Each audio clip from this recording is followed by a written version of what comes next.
Hey gang, it's Brian from FXBilliards, and today I'm going to teach you how to shoot a jump shot.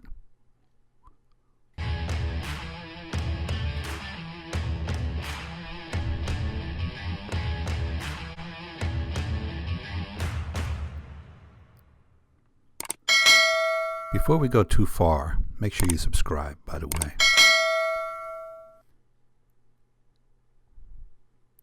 So let's talk about what is actually a jump shot. That's a jump massé, which I'm going to teach you. And this is a legitimate jump shot. Some of you have been playing what you call jump shots, but they're not jump shots. Some of you have seen other players shoot jump shots that might not have been legal jump shots. In order to shoot a legal jump shot, you have to shoot down on the cue ball. What you see on the screen is what a lot of bar box players are calling a jump shot. That is a scoop shot. It is illegal in pool in every sanctioned league in the world. So you'll only see it most likely in low-end bar games and places where they don't know a lot about pool. The shot you see here on the one is a legitimate jump shot. A legitimate jump shot, you are shooting down on the cue ball, and you are driving the cue ball into the table and causing it to bounce because it's bouncing literally off of the slate table. Anything shooting underneath the cue ball would be illegal. So as you can see, you're shooting down on the ball, it hits the felt and bounces up. That's a legal jump shot. So let's show you how to make it and how do you get to that point. The first thing you need to know about developing a jump shot is you don't start by shooting over balls initially. You usually start by shooting over something smaller than a ball. That something smaller is often just a cube of chalk.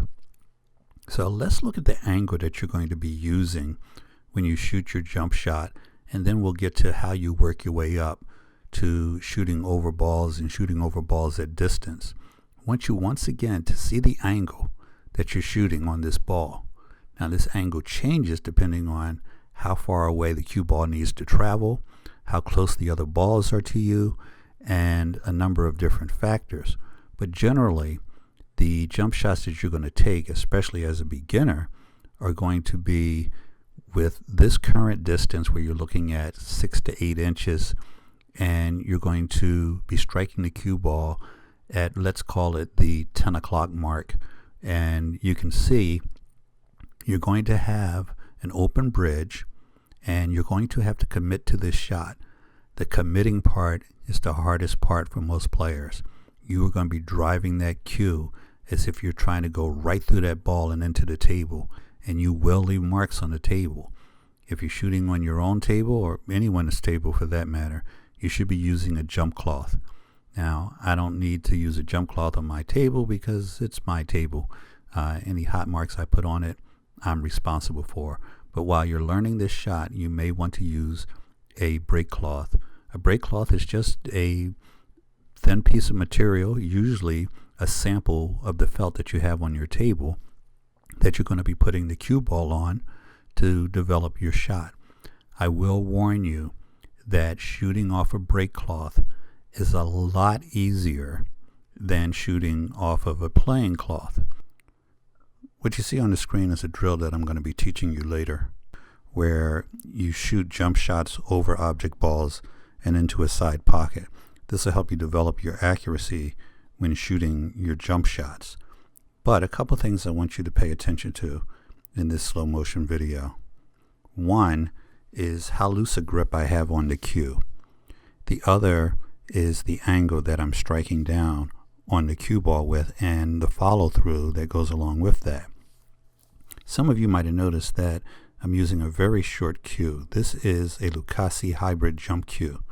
I strongly recommend, if you're going to be playing high level games, especially 9-ball games, you may want to invest in a jump cue. Worst case scenario, you want to have a short cue with a very hard tip on it.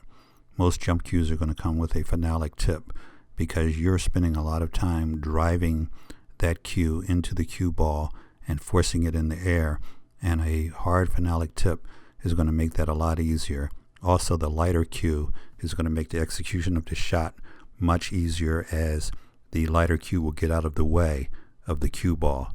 So I'll leave a link to some jump cues, but that's something that you should keep in mind. You might want to invest in a jump cue. So how are we going to get you from 0 to 60? Well, we're going to do it in baby steps.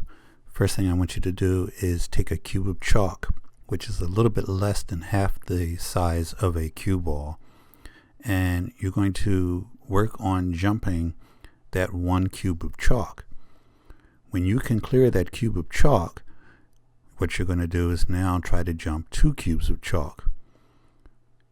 This may sound simple, but for most players who haven't shot a proper jump shot, shooting over 1 cube of chalk is going to be a challenge. The thing to keep in mind with all jump shots is you have to commit to the shot. You have to be willing to shoot down on that ball and to follow through. You are taking a phenolic tip on a cue and you're driving it into a phenolic cue ball and bouncing it off of slate, which is covered by felt. The only way to get that ball airborne is to shoot down on it with force and a good stroke. And the only way to develop that stroke is baby steps. Practice with a single cube of chalk, then work up to 2 cubes of chalk, and then, surprisingly, what you're going to do is work your way up to 2 balls.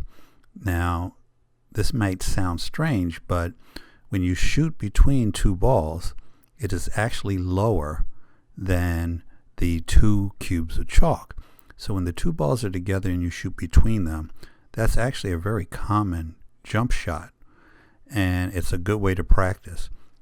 So work your way up to the 2 cubes of chalk and then try to split a pair of balls to clear, and once you can do that, you will probably be able to clear a single ball. Jump shots are not easy, but they are essential for any serious pool player. The good news is, in most cases when you're going to be jumping a ball, especially in games like 9-ball where you're going to be played safe a lot, in most cases when you're jumping a ball, your mission is not always to make the ball. Your mission is usually just to hit the ball that you're aiming at. So if you develop good aim, not only will you make shots off of the jump, but 90% of the time you'll get yourself out of trouble by making the jump shot. So this is definitely a skill worth developing. And what you see on the screen is a shot that is what you're second most likely to be performing. And it's a shot where your object ball is sitting in the pocket and you need to clear other object balls in order to get to it. The harder shot when the ball is in the middle of the table, you'll develop that later, but getting that ball that's sitting in the pocket is key. So let's look at the best way to approach it. As you can see, I'm measuring out the shot on the 8-ball, but I'm not aiming at the 8-ball. I'm aiming at the cushion beside the 8-ball. The reason is I don't want to hit it square on, because if that's the case, I leave myself susceptible to scratches. So a ball that's sitting in the pocket is a very good idea to play off the rail. As you develop your aim more and more, you'll find better uses for this, and you'll find times that you want to shoot head on, times you want to shoot at an edge, but in most cases if the ball is sitting in the pocket like this, you do want to come off the rail first. So here's the tricky part. How do you aim the jump shot?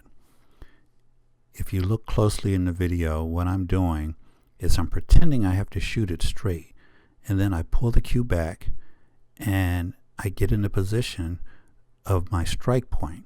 So I'm lining it up just like I would shoot it if those other balls weren't there. And then I draw the cue back and find that spot directly in line with where I want to shoot, and then execute the shot. Your eyes are going to be on the cue ball. So you need to line up your shot, move your eyes to the cue ball, and your eyes are on the cue ball as you strike the shot. This is one of the few shots in pool where the last view you take is going to be on the cue ball. I know there are players who shoot every shot by looking at the cue ball during their shot, but I can tell you that the majority of players are looking at the object ball during the execution of their shot. So if you're one of those players that is accustomed to looking at the cue ball during your shot, then it may be a little bit easier for you from an aiming standpoint. But line up your shot, see exactly where you want it to go, bring yourself back, find your strike point on the cue ball, and execute the shot. You'll be surprised how quickly you'll learn this. Now, I like to reward the people who watch the videos to the end, so I'm going to teach you the coolest shot in pool. I know you thought it was the masse shot, but it is actually the jump masse shot. So what I'm doing here is I'm playing around two balls that are going to be in my way. If I jump the 9 ball here and the 4 and 5 are on my path, what I need to do is avoid the 4 and 5 to get to the 8 ball. So I'm shooting a jump shot here with left hand English. So I'm hitting it not just at that 10 o'clock spot, but at that 10 o'clock spot with left hand English. And there's actually two things that go on here. First off, the English causes the cue ball to land and start to curve into the 8 ball. But you get some assistance from the rail, and because there's so much spin on the cue ball, it actually turns into the direction you need it to go in order to make the 8. So the extra English gets you to the 8 ball, but also you have the cue ball curving at the same time. When you get really good at this, you can make the cue ball curve around 2 balls regardless of where the rail is. This is an amazing shot, and I think everybody should at least work up to getting there. It may take months, but let's show you how to get to the point that you can make all of these shots. So all we're going to do is take 3 or 4 balls, lining up along the center of the table, take your cue ball, jump that object ball, and make an attempt to put the cue ball in the side pocket. This is a simple drill, but it forces you to not just clear that ball, but judge the distance of the jump. If you hit it too far, the cue ball is going to bounce off the table. If you hit it too short, the object ball is going to get struck by the cue ball while it's in the air. So practice this one. Move the balls back and forth, whatever you need to do to make it easier for you. But then, once you can make it on a regular basis, make it more challenging. Because this is a short shot, you have to get that cue ball in the air and drop it in a zone where it's going to stay on the table. If you miss the shot like I did with the 4 ball, just go on to the next one. Set them up again and make sure you can make them all. Here I move the cue ball back a little bit and you make it into the pocket. So that's a simple drill that I use all the time. I don't practice jump shots regularly. I have a rule about practice, and that is I practice a shot to the same degree that I'm going to be required to make it during play. And if I shoot 10% of my shots as follow shots, then that's what I practice 10% of the time. But you're probably going to shoot jump shots very rarely. So even though I might spend a half an hour one day practicing them, that day might only be once every month, once every 2 weeks, depending on whether or not there's a match coming up. So use your best judgment. In the early stages, you're going to need to practice it more often. But develop yourself a jump shot. Let me know in the comments if you liked the video and how your progression is going with your jump shot. Have a great day. Thanks for watching, and don't forget to subscribe.